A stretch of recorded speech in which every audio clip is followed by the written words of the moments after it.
안녕하세요. 다나한 하지 흉부외과 원장 문다나입니다. 하지정맥류에 대한 카더라 통신 완벽 정리해 보겠습니다.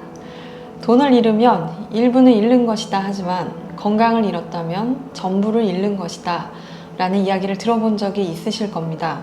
지속적으로 인간의 수명이 점점 늘어나고 있는데 아프지 않고 건강하게 오래 사는 것이 모두가 바라는 장수가 아닐까 생각을 합니다. 많은 환자분들이 건강에 대한 염려를 가지고 내원하시고 상담하신 후에 안심하는 경우들이 있는데요. 사실 하지정맥류만큼 카더라 통신이 많은 질환이 있을까라는 생각을 해봅니다. 가장 많이 듣는 이야기인데요.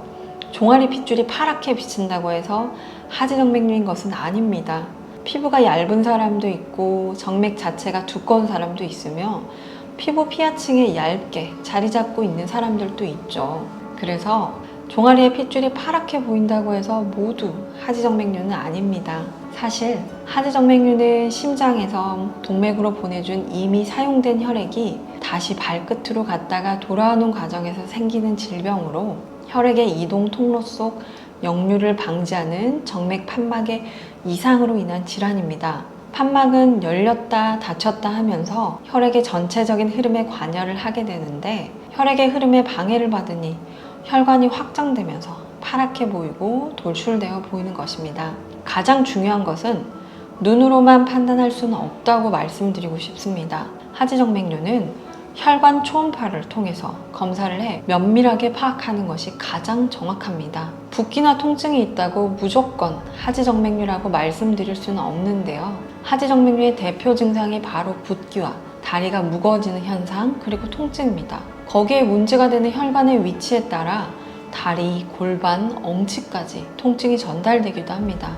그래서 하체가 자주 붓고 통증이 생긴다면 간단한 초음파 검사를 통해서 확인해 볼 수 있습니다. 실제로 호르몬의 영향을 받는 임산부들 중에서 하지정맥류에 대한 진단을 받는 경우들이 있는데요. 이러한 경우에는 압박 스타킹 착용 및 보존적 치료만 해도 금방 예후가 좋아지며 출산 후 대부분 6개월에서 1년이 지나 회복되는 경우가 많습니다. 무작정 자가 진단으로 나는 하지정맥류라고 생각하며 불안해하기보다는 전문 의료진을 찾아가 정확한 진단 및 적절한 치료를 받으시는 것이 좋습니다. 아울러 하지정맥류는 여성에서 남성보다 2배 이상 높게 나타나는데요. 여성 호르몬인 에스트로겐의 영향을 받기 때문이 아닌가 생각이 됩니다. 에스트로겐은 혈관을 확장하여 체내의 혈액량을 늘리고 임신, 생리, 폐경 등의 호르몬 분비를 통해서 정맥을 넓히니 정맥류의 질환을 야기할 수 있습니다.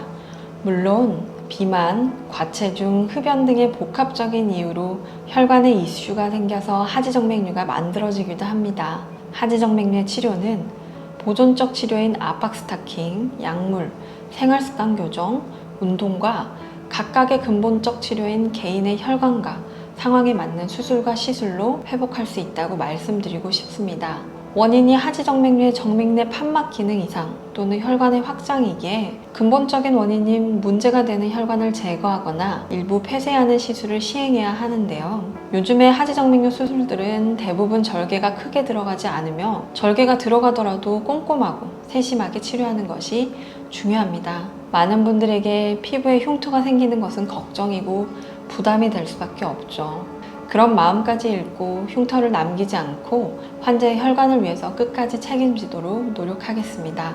하지정맥류 치료에 최선의 선택이 되고픈 다나한 하지 흉부외과 원장 문다나였습니다. 감사합니다.